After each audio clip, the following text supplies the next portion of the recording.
Hello friends, आप सभी को नमस्कार। मैं हितेश कुमार एक बार फिर से आप सभी का ज्ञानकोश यूट्यूब चैनल में स्वागत करता हूं।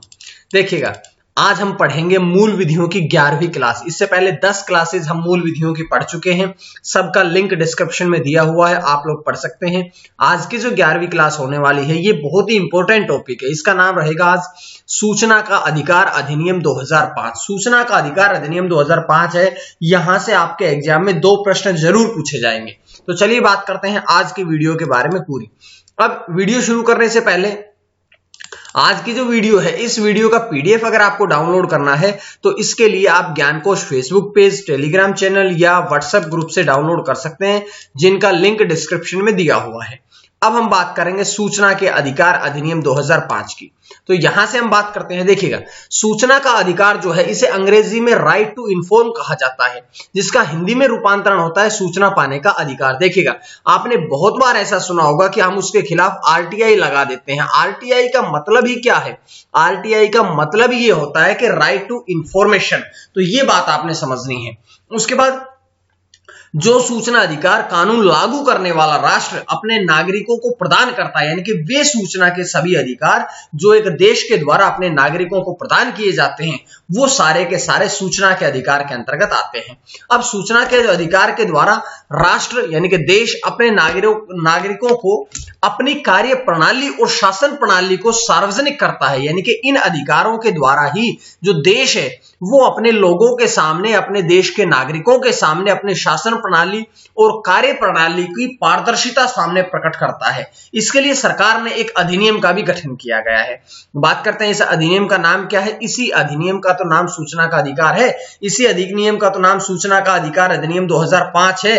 अब अगर हम बात करें आरटीआई यानी कि राइट टू इंफॉर्मेशन जो अधिनियम है, इस अधिनियम को लोकसभा में कब पारित किया गया था? तो 11 मई 2005 को इसे लोकसभा में और 12 मई 2005 को इसे राज्यसभा में पारित किया गया था। उसके पश्चात जब लोकसभा और राज्यसभा दोनों से पारित हो जाता है कोई भी कानून, तो फिर वो राष्ट्रपति की अनुमति प्राप्त करता है और इसे 15 जून 2005 में राष्ट्रपति की अनुमति प्राप्त हुई थी और जिसके पश्चात ये 21 जून को यह राजपत्र में प्रकाशित कर दिया गया था। तो देखिएगा, 4 प्रश्न हमने पढ़े हैं। लोकसभा से कब पारित हुआ? 11 मई। राज्यसभा से 12 मई। राष्ट्रपति की स्वीकृति 15 जून और 21 जून को ये अमल में आ गया था। तो उसके पश्चात ये इंपॉर्टेंट जानकारियां पढ़ी। जिसके बाद बात करते हैं कि जिस समय लागू हुआ था उस समय ये जम्मू कश्मीर में लागू नहीं था। उस जम्मू कश्मीर को छोड़ करके पूरे भारत में लागू हो गया था। क्यों? क्योंकि इसका रीजन भी मैं आपको हर वीडियो में बताता हूं। क्योंकि उस समय जो जम्मू कश्मीर है वहां पर धारा 370 लागू थी और धारा 370 के तहत उस पर कोई भी विशेष अधिकार प्राप्त था जम्मू कश्मीर राज्य को। लेकिन 31 अक्टूबर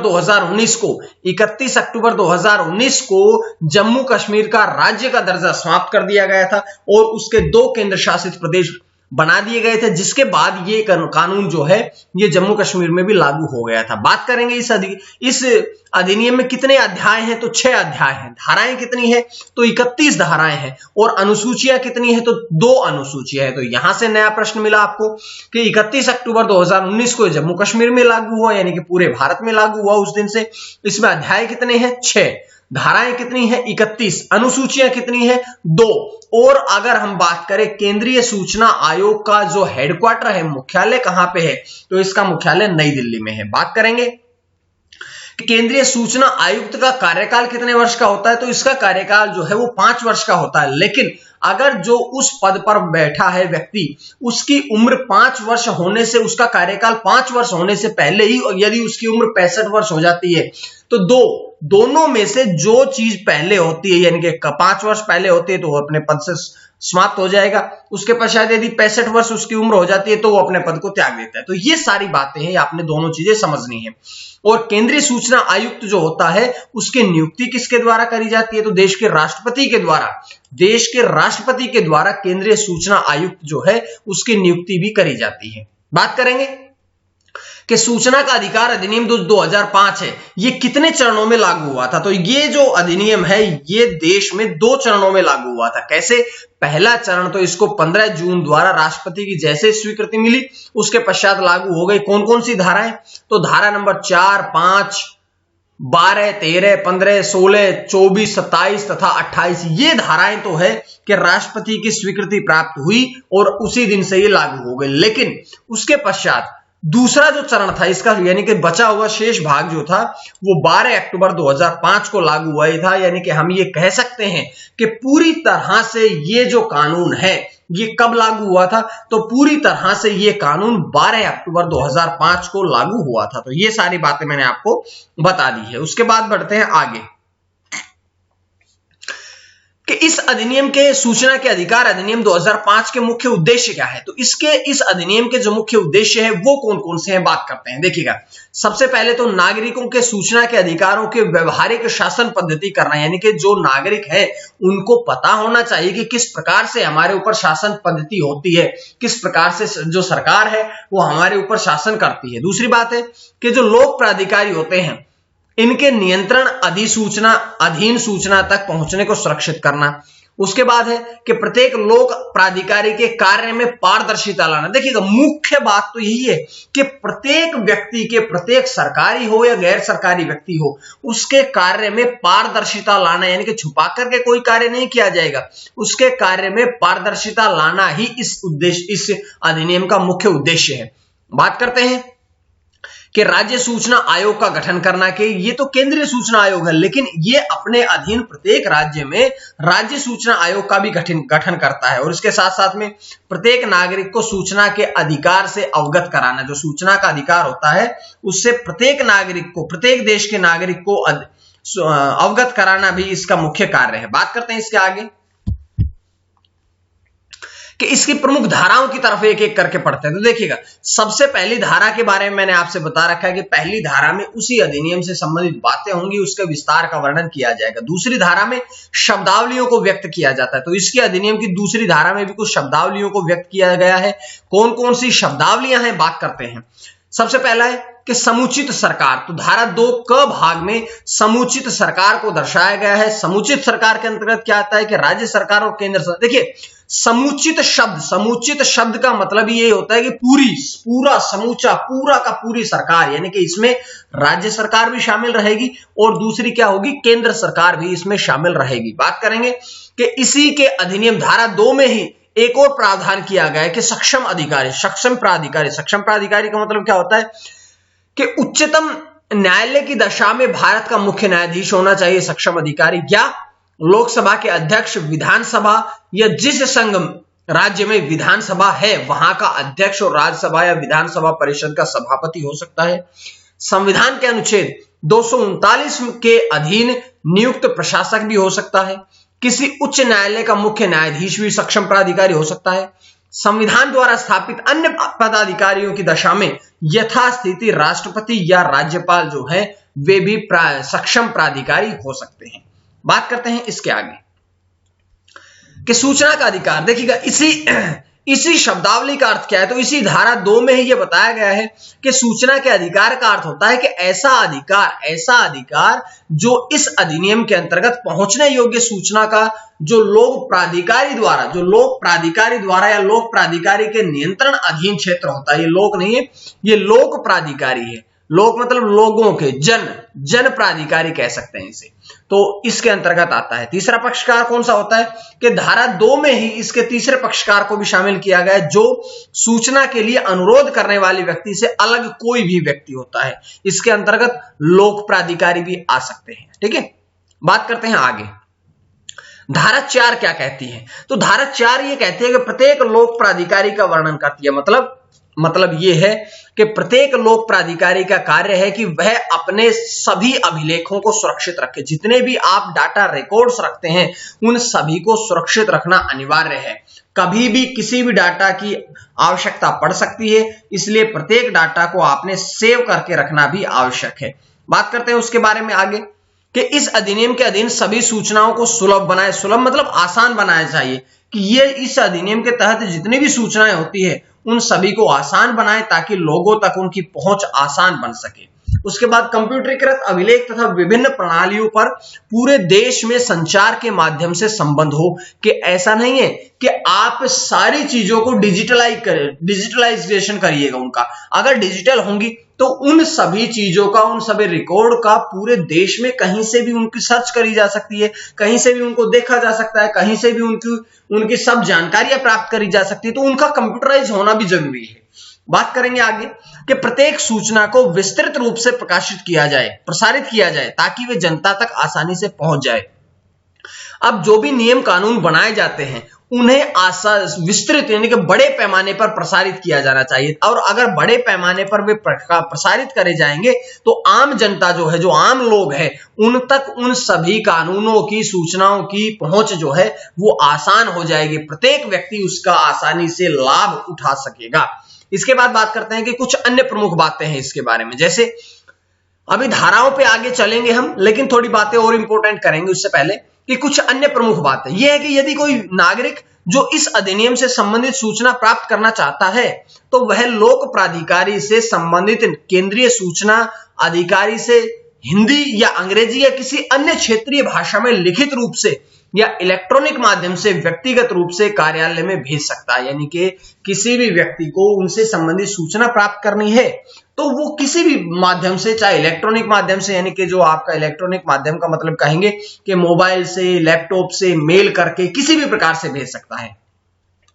उसके बाद है कि आवेदन को जिला स्तर पर डाक विभाग द्वारा नियुक्त किए गए केंद्रीय सहायक लोक सूचना अधिकारी के माध्यम से भी दिया जा सकता है, यानी कि डाक के द्वारा भी इन सब बातों का किया जा सकता है। अब इस अधिनियम की धारा 8 और 9 की तरफ बढ़ेंगे कि इसके अनुसार क्या होती है कि कुछ ऐसी परिस्थितियां होती है जिसमें सूचनाएं देने से इनकार किया जा सकता है, यानी कि जरूरी नहीं कि आपको सारी सूचनाएं दी जाए, कुछ ऐसी सूचनाएं भी होती है जो आपको प्रदान नहीं की जा सकती है। वो कौन कौन सी है कि यदि किसी अपराध का उद्दीपन होता हो, यानी कि यदि कोई ऐसा अपराध हो रहा है जिसको सबके सामने लाया जाए तो कई बार उस अपराध को कुछ समय के लिए रोका जा सकता है।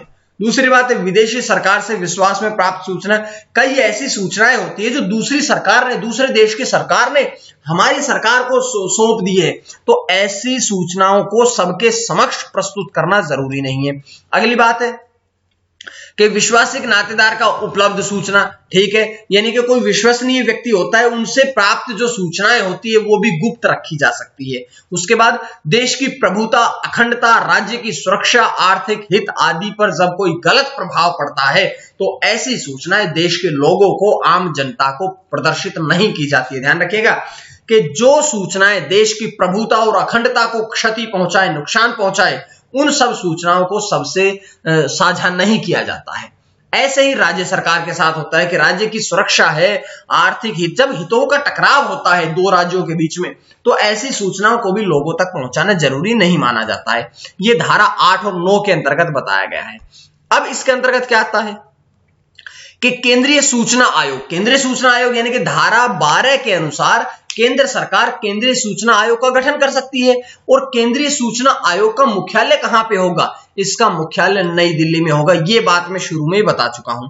अब ये जो आयोग बनाया जाएगा इसमें मुख्य सूचना आयुक्त एक होना आवश्यक है। इसके अलावा सूचना आयुक्त, एक तो होता है मुख्य सूचना आयुक्त, उसके अलावा कुछ सूचना आयुक्तों की भी नियुक्ति करी जा सकती है जिनकी अधिकतम संख्या जो है वो 10 होगी। ठीक है, तो ये सारी बातें मैंने आपको यहां से बताई है।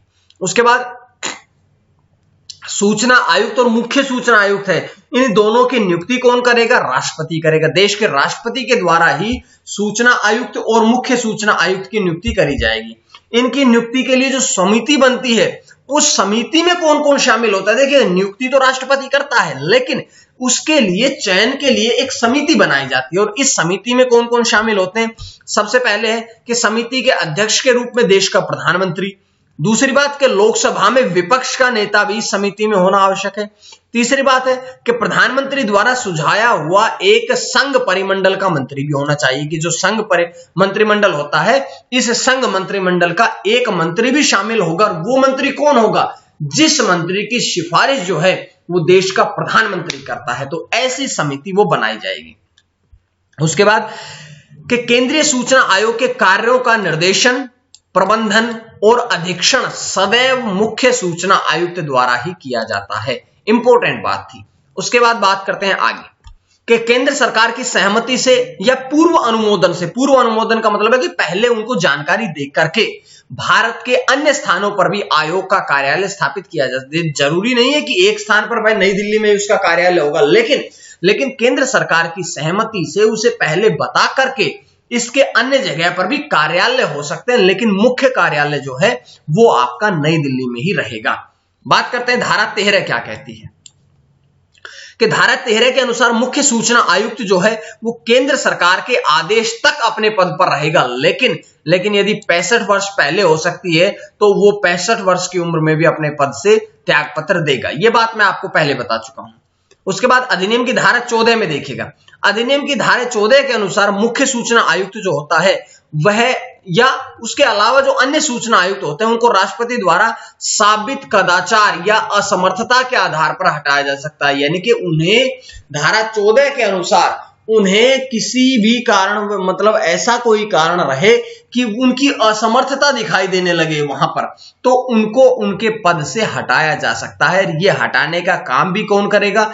नियुक्ति करने का काम भी राष्ट्रपति करेगा, और उन्हें उस पद से हटाने का काम जो है वो भी कौन करेगा? वो भी राष्ट्रपति ही करेगा। बात करते हैं आगे कि कुछ अन्य परिस्थितियां भी होती है जिनके आधार पर मुख्य सूचना आयुक्त जो है या सूचना आयुक्त जो है वो हटाए जा सकते हैं। तो कौन कौन सी ऐसी अवस्थाएं होती है? जैसे दिवालिया होने पर, यानी कि जो मुख्य सूचना आयुक्त है या जो अन्य सूचना आयुक्त है वे आपके दिवालिया हो जाते हैं, तो दिवालिया होने की स्थिति में भी उन्हें हटाया जा सकता है। या कि अपने पद की अवधि के दौरान वे किसी अन्य संवैधानिक पद पर नियुक्त रहे तो भी उन्हें पद से हटाए। यानी कि ऐसा नहीं है कि एक व्यक्ति दो स्थान पर कार्य करेगा, ऐसा बिल्कुल नहीं होगा। एक व्यक्ति जो है वो सिर्फ एक ही स्थान पर कार्य करेगा, चाहे तो वो मुख्य सूचना आयुक्त बने या सूचना आयुक्त बने या इसके अलावा किसी अन्य पद पर भी रहे। यानी कि एक व्यक्ति जो है वो मात्र एक ही संवैधानिक कार्य पर, संवैधानिक पद पर कार्य कर सकता है। उसके बाद यदि उसके खिलाफ दोष सिद्ध हो जाए, कोई भी ऐसा उसने काम कर दिया कि उसके खिलाफ अगर दोष सिद्ध हो गया, उसे सजा का प्रावधान, उसके लिए सजा हो गई है, तो उसे अपने पद से हटना पड़ेगा। एक बात और भी होती है कि बहुत बार ऐसा देखा होगा कि मान लो शारीरिक या मानसिक अक्षमता हो जाती है, यानी कि मान लो कोई एक्सीडेंट हो गया, कोई व्यक्ति बीमार हो गया, किसी व्यक्ति को अचानक से शारीरिक परेशानियां आ गई, तो उसे त्यागपत्र देना चाहिए, उसे उसके पद से हटाया जा सकता है। या फिर मानसिक परेशानियां हो, कोई ऐसी मानसिक परेशानी हो कि उसका मस्तिष्क जो है, दिमाग जो है वो सही रूप से, सुचारू रूप से कार्य नहीं कर पा रहा है, तो भी उसे उसके पद से इस्तीफा देना पड़ेगा या उसे उसके पद से हटाया जा सकता है। उसके बाद बात करते हैं कि राज्य सूचना आयोग धारा 15 के अनुसार प्रत्येक राज्य अपने राज्य में जिस प्रकार से, देखिएगा, जिस प्रकार से केंद्रीय सूचना आयोग का गठन होता है केंद्र में, उसी प्रकार से अधिनियम की, आरटीआई अधिनियम की धारा 15 के अनुसार राज्य में भी एक राज्य सूचना आयोग का गठन होगा, जो राज्य के सारे सूचनाओं का ध्यान रखेगा। और इसमें भी क्या होगा? इसमें वही बातें हैं कि एक राज्य मुख्य सूचना आयुक्त होगा और उसके अलावा 10 राज्य सूचना आयुक्त होंगे, जिनकी नियुक्ति अधिकतम 10 हो सकती है। ठीक है, आगे बढ़ते हैं कि राज्य मुख्य सूचना आयुक्त तथा अन्य सूचना आयुक्तों की नियुक्ति, देखिए, केंद्र में थे तो राष्ट्रपति ने करी थी, लेकिन राज्य में थे तो कौन करेंगे? राज्यपाल करेगा। ये बात को आपने ध्यान रखना है कि जैसे राष्ट्रपति का पद पूरे देश के लिए होता है, ऐसे ही राज्यपाल का पद पूरे राज्य के निवासियों के लिए होता है। इस बात को आपने ध्यान से रखना है। इस बात को आपने, जब आप संविधान पढ़ेंगे तो उसमें आपने अच्छी तरह से पढ़ना है, तो इस बात को आपने ध्यान रखना है। ठीक है, उसके अलावा देखिएगा कि नियुक्ति करने की जो समिति है, इसमें निम्नलिखित अधिकारियों का शामिल होना जरूरी है। कौन कौन होंगे? जैसे केंद्रीय की में प्रधानमंत्री थे, तो ऐसे राज्य की में समिति का अध्यक्ष कौन होगा? मुख्यमंत्री होगा। जैसे लोकसभा में विपक्ष का नेता केंद्र में था, ऐसे ही राज्य में विधानसभा में विपक्ष का नेता होगा दूसरा शामिल। और जिस प्रकार से केंद्र में प्रधानमंत्री के द्वारा सुझाया गया एक मंत्रिमंडल का मंत्री था, ऐसे ही जब राज्य की नियुक्ति करेंगे आप, राज्य की समिति बनेगी, तो आपने ये देखना है कि भाई मुख्यमंत्री द्वारा सुझाया गया, सिफारिश किया गया एक मंत्रिमंडल का मंत्री भी इस समिति में शामिल होता है। बात करेंगे कि राज्य सूचना आयोग के जो कार्य हैं उनका निर्देशन जो है, अधीक्षण जो है, वो प्रबंधन जो है वो राज्य सूचना आयुक्त के द्वारा किया जाता है। कि सेम बातें आपको पढ़ा चुका हूं। जब केंद्र की बात करी थी तो आपने राज्यपाल के स्थान पर राष्ट्रपति करना है, जब केंद्र की बात करेंगे तो मुख्यमंत्री के स्थान पर प्रधानमंत्री करना है, जब केंद्र की बात करेंगे तो विधानसभा के में विपक्ष के नेता के स्थान पर हम करेंगे लोकसभा के विपक्ष के नेता की बात। तो इस प्रकार से आपने दोनों को पैरेलल लेके चलना है साथ साथ में। बात करेंगे कि केंद्रीय सूचना आयोग के कार्य कौन कौन से हैं, शक्तियां कौन कौन सी है। तो देखिएगा, यदि किसी मामले में कोई उचित आधार होता है तो आयोग किसी भी मामले में जांच का आदेश दे सकता है। कि किसी भी कार्य के, किसी भी मामले में जांच के आदेश देने के कार्य। दूसरा है कि आयोग के पास लोक प्राधिकरण द्वारा अपने फैसले के अनुपालन को सुरक्षित करने की शक्तियां होती है। बिल्कुल ठीक बात है कि जो प्राधिकारी अधिकारी फैसला सुनाता है, अब उस फैसले का अनुपालन यानी कि पालन करने के जो अधिकार हैं उनको भी अपने पास सुरक्षित रखेगा। बात करेंगे आगे कि यदि लोक प्राधिकरण इस अधिनियम के प्रावधानों के अनुरूप नहीं है तो आयोग उन कदमों को उठाने की सिफारिश कर सकता है जो इस तरह के समानता को बढ़ावा देने के लिए जाने चाहिए। बात करेंगे कि यदि किसी भी व्यक्ति द्वारा शिकायत प्राप्त होती है तो आयोग का कर्तव्य है कि उस शिकायत की पूछताछ करे। यानी कि यदि कोई व्यक्ति शिकायत दर्ज करता है आरटीआई के लिए तो उस आयोग का, राज्य आयोग हो या फिर केंद्र आयोग हो, उस आयोग का कर्तव्य है कि उस शिकायत की जांच करी जाए ताकि उसकी तह तक पहुंचा जा सके। इस प्रकार की बातें जो हैं वो भी आप लोगों ने ध्यान में रखनी है। सारी की सारी बातें हैं ये, ठीक है। उसके बाद देखिएगा कि केंद्रीय सूचना आयोग या राज्य सूचना आयोग के कर्तव्य। बात करेंगे कर्तव्य कौन सी धारा में है, धारा 18 में। तो देखिएगा, जो केंद्रीय सूचना आयोग है और जो राज्य सूचना आयोग है, इन दोनों के कर्तव्य धारा नंबर 18 में बताए गए हैं। बात करेंगे क्या क्या है वे। ये सारे वे कर्तव्य है जैसे कि जिसे यह विश्वास है कि अपूर्ण या भ्रम डालने वाली या भ्रामक सूचना, गलत सूचना दी गई है तो उसके खिलाफ शिकायत हो सकती है। जिसे देखिए कर्तव्य है कि निम्नलिखित शिकायतें प्राप्त हुई उनकी जांच। कौन कौन सी शिकायतों की जांच करने वाली है। सबसे पहले तो बात कि इस बात की जांच करेंगे कि भाई कौन कौन सी बातें जो है अपूर्ण है, भ्रम डालने वाली है, शक पैदा करने वाली है। उसके बाद में कि ऐसी जांच करे, ऐसे मामले की जांच करे जिसे अधिनियम के अधीन अनुरोध की गई जानकारी तक पहुंचने के लिए मना कर दिया गया है, जिससे ऐसी फीस मांगी गई है जो कि उचित नहीं है। कई बार आपने देखा होगा कि आपसे अनुचित फीस प्राप्त करी जाती है, और अगर अनुचित फीस प्राप्त करी जाती है तो राइट टू इंफॉर्मेशन के तहत आप उस व्यक्ति के खिलाफ मुकदमा कर सकते हैं और वो उस व्यक्ति को अपने पद से भी हाथ धोना पड़ सकता है। इस बात को ध्यान रखिएगा आप लोग। मैं सारे आपके जो राइट टू इंफॉर्मेशन है वो बता रहा हूं आपको, तो ध्यान रखिए इसमें कि जिसे निर्दिष्ट समय सीमा के अंदर सूचना के लिए अनुरोध का उत्तर नहीं दिया। मान लीजिए आपने किसी को कोई लेटर लिखा है किसी भी सरकारी गवर्नमेंट ऑफिसर को, और यदि उस समय के अंतर्गत उसने जवाब वापस नहीं दिया है तो आप उसके खिलाफ कार्रवाई करने का अधिकार रखते हैं।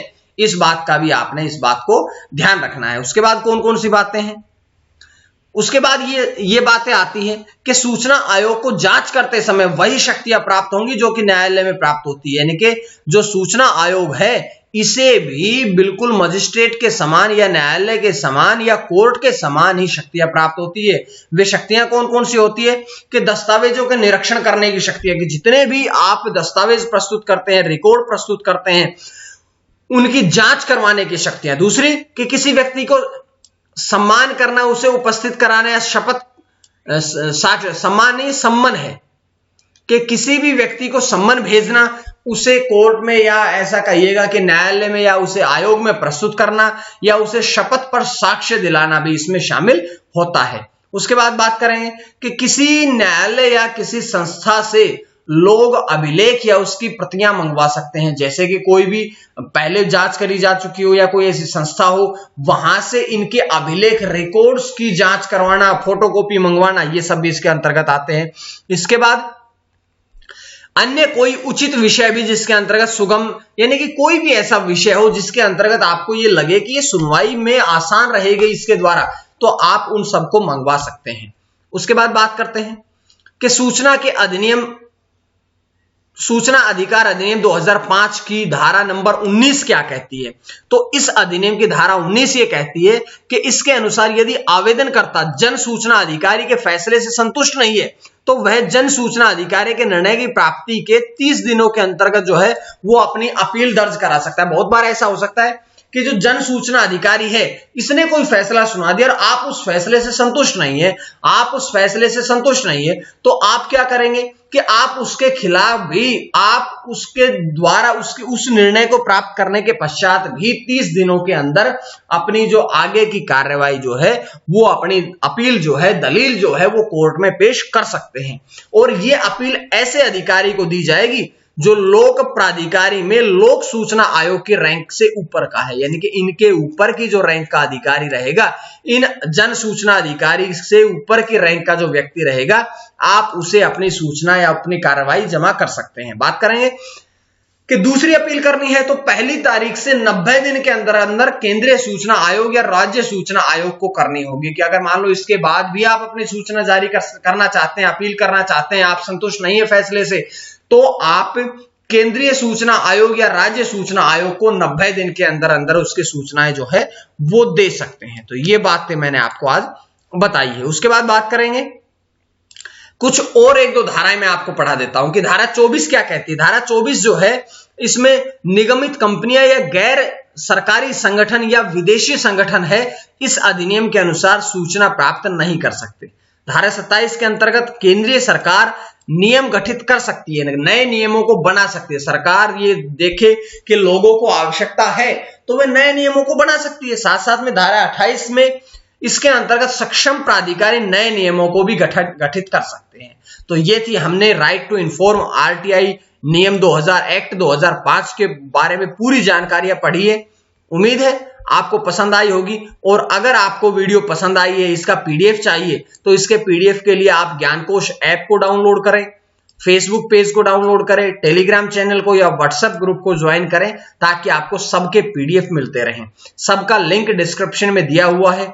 आज के लिए इतना ही। मां सरस्वती की कृपा आप सभी पर बनी रहे। आज की क्लास हमारी 11 समाप्त होती है। अगली क्लास में 12वीं क्लास में मैं आपके सामने फिर से प्रस्तुत होता हूं। तो आज के लिए इतना ही। मां सरस्वती की कृपा आप सभी पर बनी रहे। बहुत बहुत धन्यवाद।